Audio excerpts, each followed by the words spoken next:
Samantha. She goes by Sam from Arkansas. And she asked a question. She sent me a question. She emailed me her question. She emailed it to 800 at creditscoreman.com. So that's 800 at creditscoreman.com. You can send your questions there as well. I will answer your question directly to you. I'll answer your question. Probably it's some back and forth, and then you may become part of the 800 Credit Score Man Show family. So Sam from Arkansas says, ask me a question. Should I add a trade line to boost my score? So when she asked me that, I only wrote back for what? That's the only thing I wrote back because I need some more information why you want to add a trade line. And oftentimes what I get and what I got from her is somebody somewhere told her that she need to add a trade line, and some guy's out here selling trade lines or whatever he's doing, and she talked to him and he told her how good it's going to be for her credit score, and she's trying to get her credit score up. So here's my, you all should know how I feel about trade lines in the first place. You should know. I've already talked about them plenty of time. Here's what's good about a trade line. If you add a trade, first of all, let me go explain one. So a trade line is, what she's referring to is everything. First of all, everything is a trade line. So, you got a Target card, you got a car note, you got a mortgage. They're all trade lines. But in this particular instance, you're talking about being able to take almost like an authorized user type situation, but it's not. So you're able to take a trade line. So it could be a loan, or it could maybe even be a credit card, and they'll place it on your credit report. I think it's close to the line of being illegal, but nevertheless, it's happening every day. So they'll take a trade line and they'll say, hey, you get this loan. Loans for $30,000, and you owe 15. You've paid perfectly on it for the last 6 years. So having an older account added to your credit report, getting that boost of all those good payments on your credit report is positive for you, just like authorized user, right? So that's very positive for you. That's good for you when you do that. Now, here's my difficulty, if you will, with trade lines. So the trade lines typically the people that you purchase them for, don't let them stay on your credit report in perpetuity. So they don't stay on there forever. Yep, I used the big word. My mom would be so proud. So they do not stay on your credit report in perpetuity. So they're only on your credit report for a specific amount of time. And that's probably something you negotiate with them when it comes to it, or not even necessarily negotiate. It's like, look, you pay me this amount of money, it's going to stay on your credit report for 6 months, it's going to help boost your score. Here's the problem. So what happens when it falls off your credit report in 6 months, in 9 months, in 12 months? What happens to your credit score then? If you don't do anything else, now this is an attempt for you to do something positive to move your credit score up, but if you don't do anything else positive when it comes off your credit report, and it's not going to come and show like it's paid, like you paid the whole thing and it still stays on your credit report and it's all great and gravy, it's like it disappears from your credit report. So then you no longer had the benefit of a trade line at all. So you boosted your score. Say you went from 660 and it boosted you to 720. So you boosted your score for 6 months, for 9 months, maybe for a year you boosted your score, but then you're going to take the fall back when it comes off your credit report. Not only to mention that a trade line, typically when I hear people talking about them, say somebody said I can get one, it's going to cost me $600. It's going to cost me $1,200. It's going to cost me $1,500. It's going to cost $2,200 to add a trade line to my credit report. With that kind of money, you can fix your credit. You can repair your credit with that kind of money. Call me. I will absolutely help you with your credit with that kind of money, for sure. We'll find a place for it. It's not all coming to me. You got collections or you need to pay down some debt or whatever. Call me, contact me, and we'll get it done for you. If you're considering doing a trade line, don't do it. Just don't do it. Don't do it yet. Talk to me first. So call me 312-600-5855 or send me an email 800 at creditscoreman.com 800 at creditscoreman.com. So that's what happens with your trade lines. So I said to her, why, when I said for what, my meaning was, why are you doing a trade line? What's your goal? What's your credit goal? Well, her credit goal was to get into the 700s. She wanted to get a good credit score. Okay. you're going to get a good credit score for the 6 to 9 to 12 months. Like I said, then what?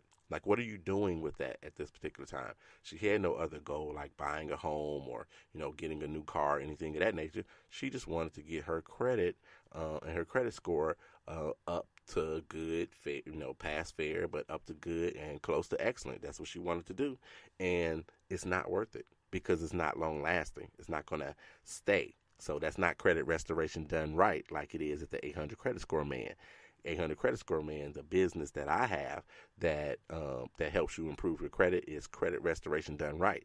So we're going to do it right. We're going to do it legal, and that's what it is. So trade lines, I would say stay away from them. You'd be better off becoming an authorized user and having that particular account added to your credit report and being able to keep it for a long time, for as long as you want to be an authorized user, or the person allows you to be an authorized user on the account.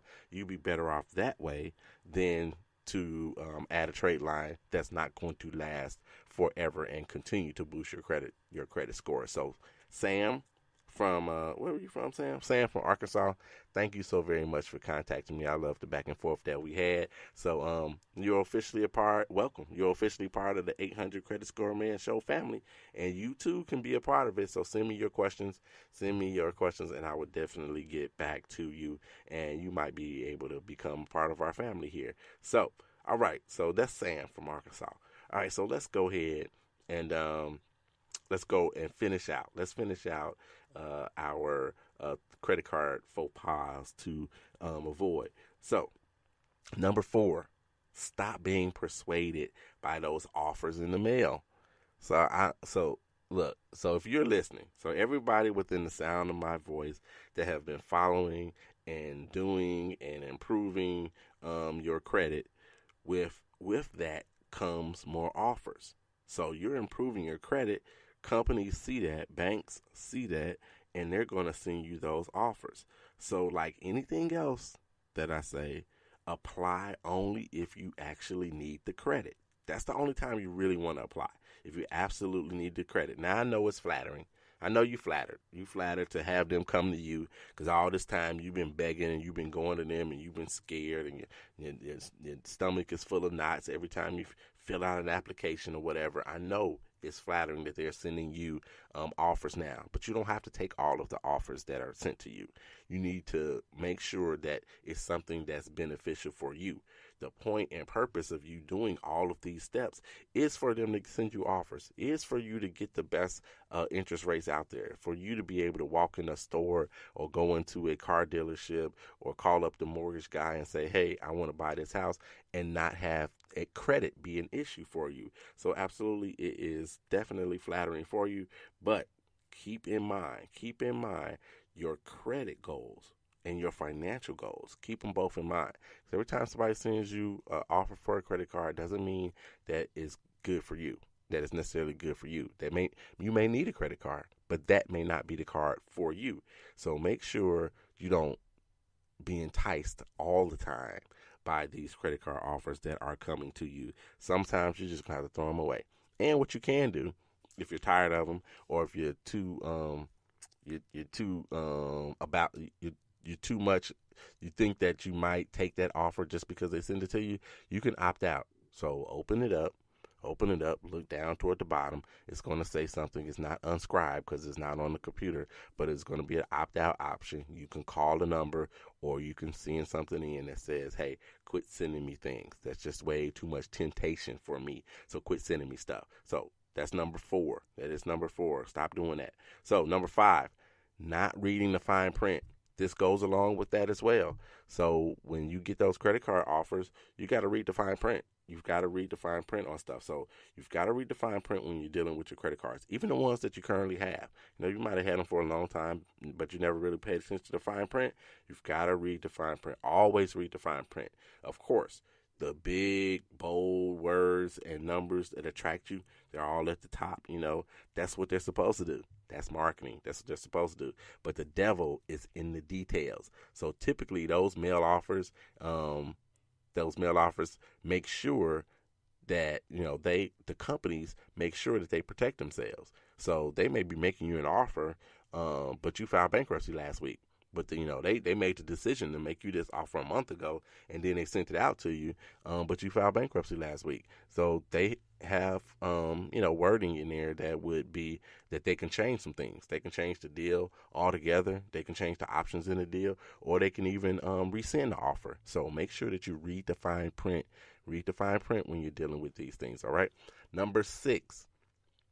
I remind you every year. Every year I remind you about these things, and these are the store cards, especially when it's around this time for an additional 10, 20% off applying for the card.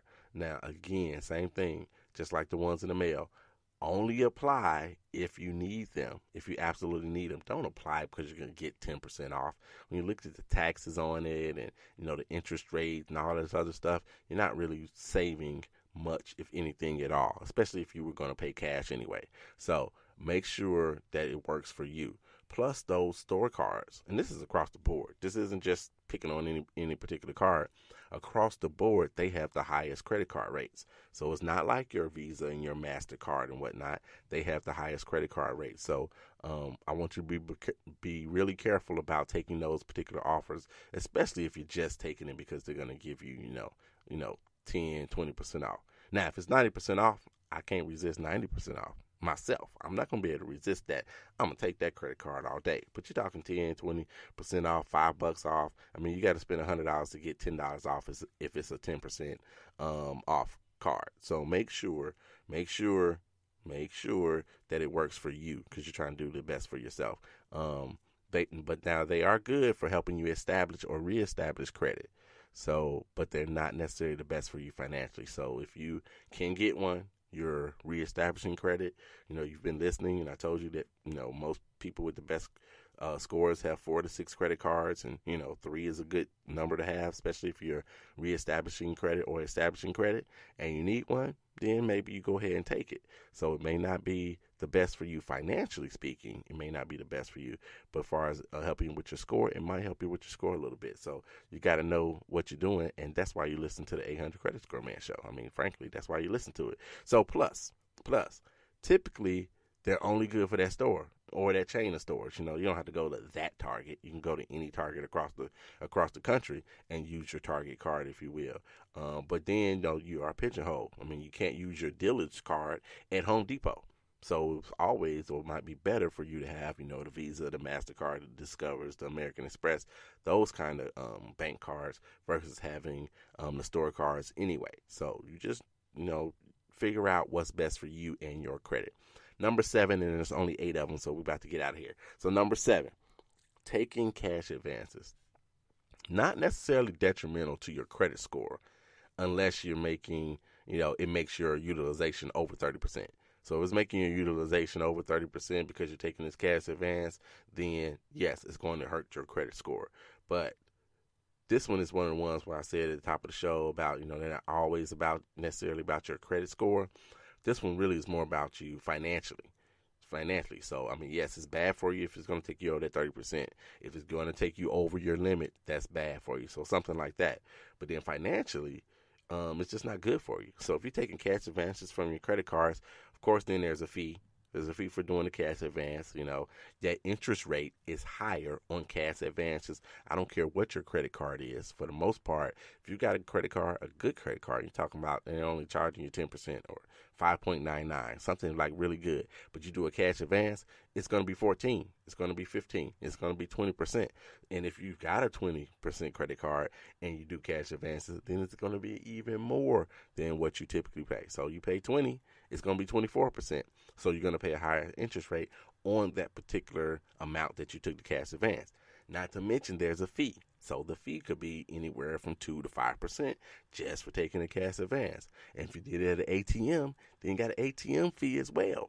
So financially speaking, taking a cash advance is not good for you. That's just not good for you. So if you can avoid them, then avoid taking cash advances as well. So it's just not the best for you when it comes down to be financially. And we're trying to save you money, increase your credit score, and save you money. So make sure that you are diligent about what you want to do when it comes to cash advances. Maybe you need to reevaluate.